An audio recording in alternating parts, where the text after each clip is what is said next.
De volta com o Estatuto do Estrangeiro e para finalizarmos o tema do registro e suas alterações, vamos para o artigo 49, falar do capítulo 6 do título, que fala aí do cancelamento e do restabelecimento do registro, tá? Artigo 49. O estrangeiro terá o registro cancelado, inciso 1º, se obtiver naturalização brasileira. Óbvio, se ele é brasileiro naturalizado, naturalmente deixou a condição de estrangeiro, tem o cancelamento do registro no Ministério da Justiça. Inciso 2º, se tiver decretada a sua expulsão. Se eu tenho a expulsão do estrangeiro, ele só pode retornar ao território brasileiro, tá? Se o presidente da República revogar a expulsão. Então, naturalmente, se ele é expulso, cancela-se o registro dele lá no Ministério da Justiça.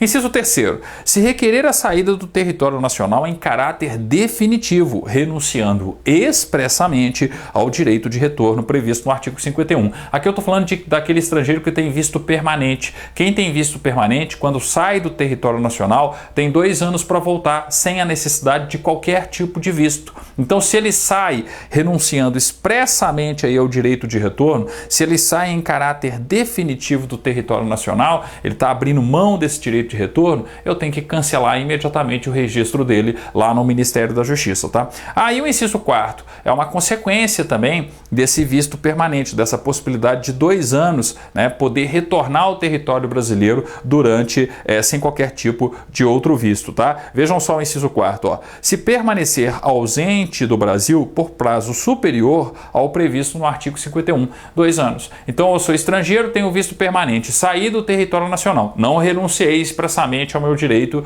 de retorno, tá? Mas passaram-se mais de 2 anos. A partir do momento que passaram-se mais de 2 anos, eu tenho que ter o cancelamento do registro no Ministério da Justiça, tá? Inciso 5º, se ocorrer a transformação de visto, de que trata o artigo 42. Nós vimos isso, né? Quando a gente fala aí da transformação dos vistos. Se eu tenho transformação, não tem que ter um novo registro no Ministério da Justiça. A partir do momento que acontece esse novo registro, eu tenho o cancelamento do antigo, tá? Então, por isso, o inciso 5º.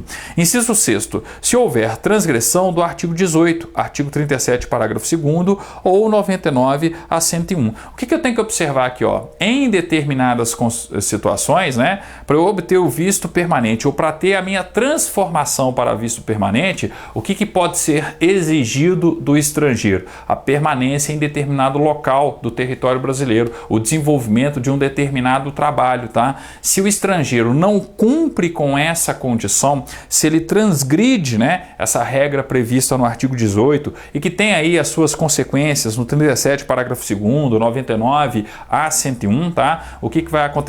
Eu tenho o cancelamento do registro dele no Ministério da Justiça, tá? Então, por isso aí a menção ao inciso 6º. E o inciso 7º, se temporário ou asilado, no término do prazo de sua estada no território nacional. Tinha um visto temporário, acabou o prazo ali do visto temporário, cancela-se o respectivo registro. Sou asilado, mas não tenho mais, né? Tenho ali a revogação da concessão do asilo político, cancela-se o registro daquele estrangeiro, tá? Então percebam que na maioria das vezes eu tenho situações óbvias. Na minha opinião, se o examinador for cobrar, ele vai cobrar o inciso 1º e o inciso 2º. A questão do artigo 51 é importante também, mas aí ele vai fazer a cobrança lá no artigo 51, tá? Então, do 49, marquem aí o inciso 1º e o inciso 2º. Até porque tem a ver com o parágrafo 1º. Vejam só, o registro poderá ser restabelecido nos casos do item 1 ou 2, se cessada a causa do cancelamento. Ou seja, eu tive, né, um cancelamento da naturalização. Opa, ele tem que ter registro de estrangeiro novamente. Então eu tenho o restabelecimento do registro.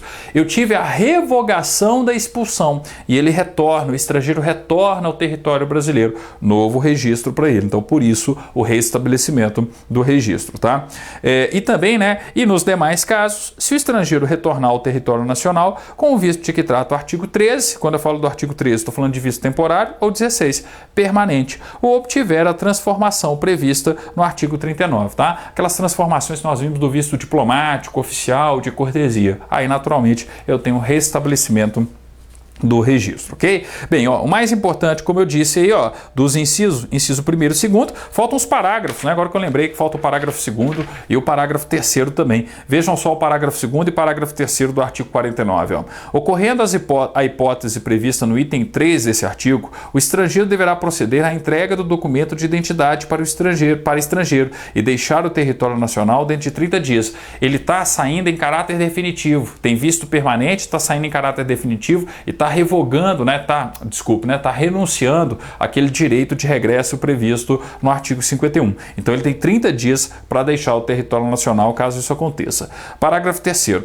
Se da solicitação de quitato item 3 desse artigo resultar isenção de ônus fiscal ou financeiro, o restabelecimento do registro dependerá sempre da satisfação prévia dos referidos encargos, tá? Enfim, questão mais interna aqui, burocrática, se ele sai renunciando e isso importa em isenção de ônus fiscal, financeiro, quando ele voltar, se for o caso de restabelecimento do registro, vai depender aí da satisfação prévia dos referidos encargos, ok? Bem, com isso, a gente finaliza aí o título do registro e suas alterações e o artigo 49. Sinceramente, não acredito muito em cobrança envolvendo o artigo 49 não, tá? Mais a lembrança aí do inciso 1º, inciso 2º e a correlação com o artigo 51, só que o artigo 51 a gente vai estudar no nosso próximo encontro, afinal de contas falaremos do título 5 do Estatuto do Estrangeiro, falaremos da saída e do retorno do estrangeiro. Obrigado e até lá!